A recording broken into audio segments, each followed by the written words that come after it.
Okay, at this point, think of all the different sounds. Okay, let's limit it to trombone right now, that you really enjoy. Do you have that sound that you enjoy? In other words, if you love Tommy Dorsey's sound, do you consider yourself having a Tommy Dorsey sound?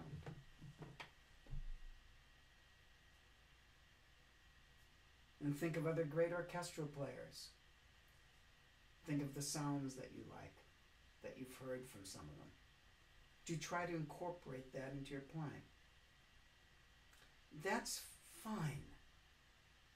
It's terrific to hear an example of something and say, let's see, I'm going to take a little ingredient of that and a little ingredient of that.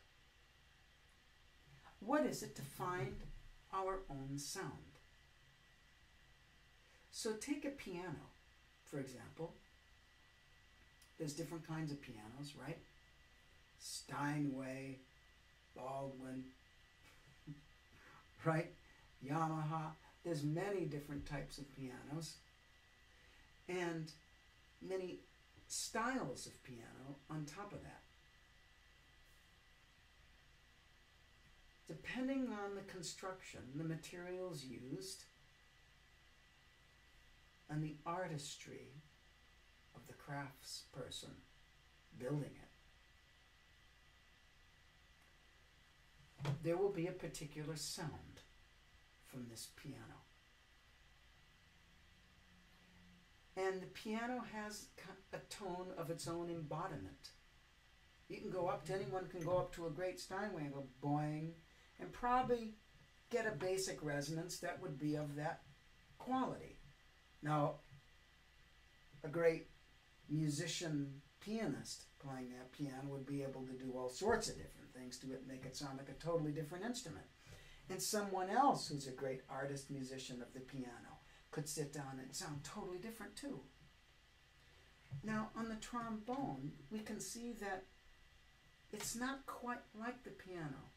You can't go up to someone who doesn't play trombone and say, okay, just, tap a few notes at random and let's just hear the sound. Very few people you can pick off the street to be able to do that. Be surprised, there's probably some who are incredibly naturally talented, but for all practical purposes, what we're talking about, it has to do with a certain training and practice to be able to even make a tone out of the trombone or any other wind instrument or violin. Okay? So once we get familiarized with playing and we start to come across what we warm to, we probably start to realize that certain things that we warm to are certain things that maybe we're prone to. Now, I've seen in my teaching many people approaching sound with a sound that isn't really them. It's not really natural for them. And that's a whole interesting topic into the basics. What is natural?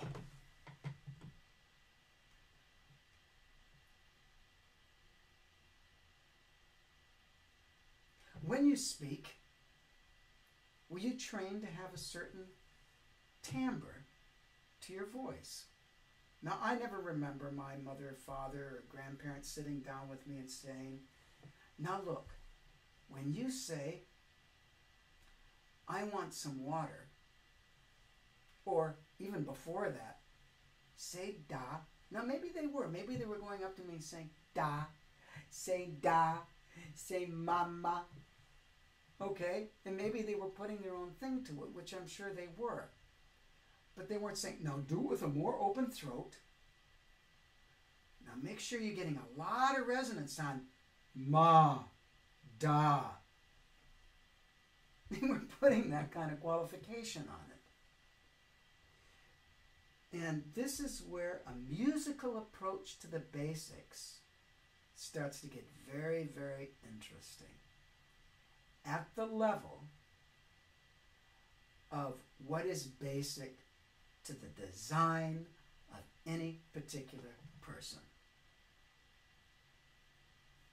Certain people are naturally prone, even with all their training, to produce a certain quality or type of sound. Now, in this day and age, we can go to this instrument factory and that instrument factory and that instrument factory, and they have different bells, they have different slides, they have different lead pipes, then we have different mouthpieces, different tuning slides. I mean, you can really balance your tendencies with equipment. In other words, if you feel you have a lot of highs in your sound, then you want a little bit more of the low overtones, and you're doing all that you can to do that physically and conceptually and musically, then you might find an instrument that'll help you out. That's practical. That's practical.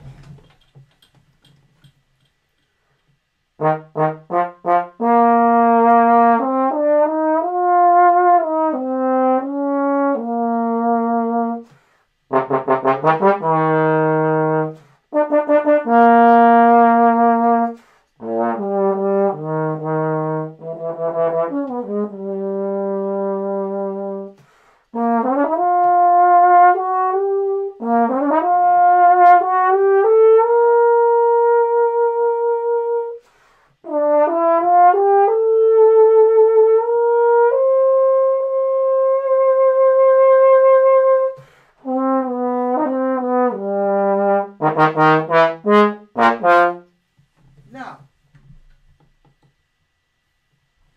a tone has three parts to it, doesn't it? It has the beginning, it has the middle, and it has the end.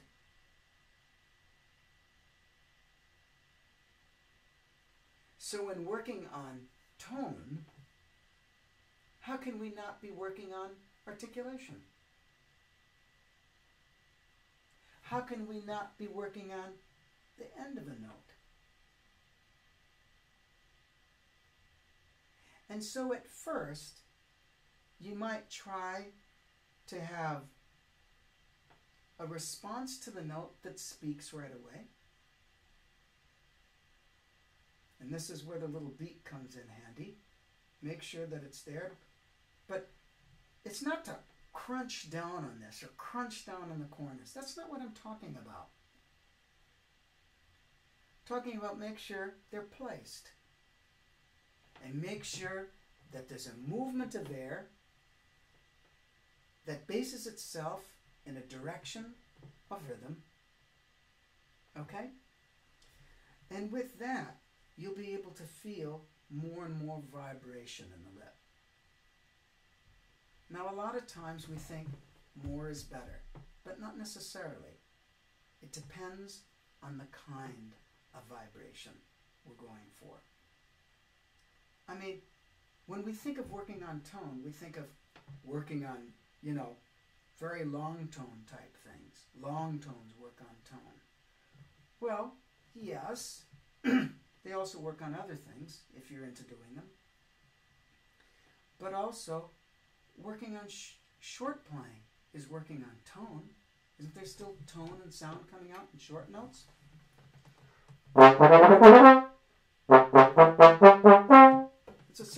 It's short.